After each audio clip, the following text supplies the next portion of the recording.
Hi, my name is Laura, and I'm the founder of Front Office Rocks, and welcome to the 12 Days of Christmas. We are at tip number 6. So if you've been following along, I hope we've at least started some discussions in your practice of things you should be doing. I'm here with Missy and Lindsay, two of my coaches. We offer coaching at Front Office Rocks to help your team be proactive and not reactive after the fact. And so you can learn more about our coaching included in this video or at the bottom of this video. But what we're talking about for tip number 6 is to fire few patients or fire a patient or two. And I say this with a little smile because this is actually coming from a friend of mine who's a dentist. This was his idea, but it kind of ties with what I teach at Front Office Rocks. So one of the things we teach at Front Office Rocks is that you don't have to be the dentist for everybody. So many times we try to hold on to every patient and we bend over backwards for every patient. The ones that don't show up, don't want to pay their bills, don't want to have x-rays.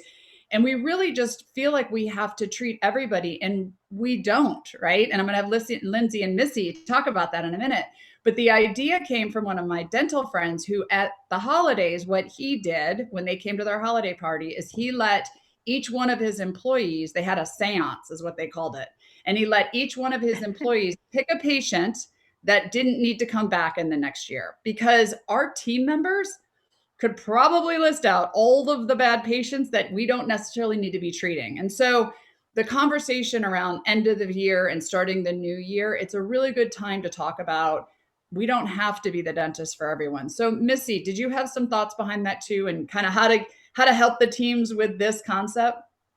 Absolutely. And I can tell you still 22 years later from my first office, I know who I would fire. So I know everybody has some of those people. So I think we're looking at sort of, in my mind, those repeat offenders, right?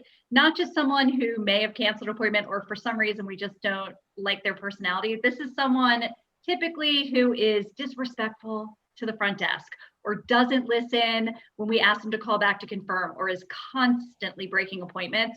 Someone like that is someone that maybe would be better off in a different office. Mm-hmm. And Lindsay, what do you think about that?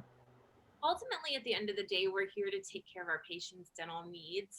So if it comes a point where you can't take care of their needs or they're not allowing you to, it's best just to cut ties with them and allow someone else to take care of them.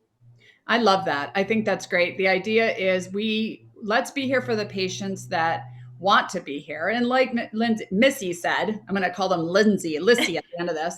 Like Missy said, it's not that we have to love them and hang out with them and be best friends with them, but we're a business, we provide a service. And if somebody's going to come in and be disrespectful, not pay their bills, not want our service, then they're probably better suited somewhere else. So you definitely want to make this something in your practice that you talk about on a regular basis, but it might be kind of nice at the end of the year to just decide to let some of those patients go and let's start fresh next year. So keep in tune with us. We've got a few more tips coming your way. And if you need any help, we are here at Front Office Rocks for all of the things that we're talking about in the 12 days of December.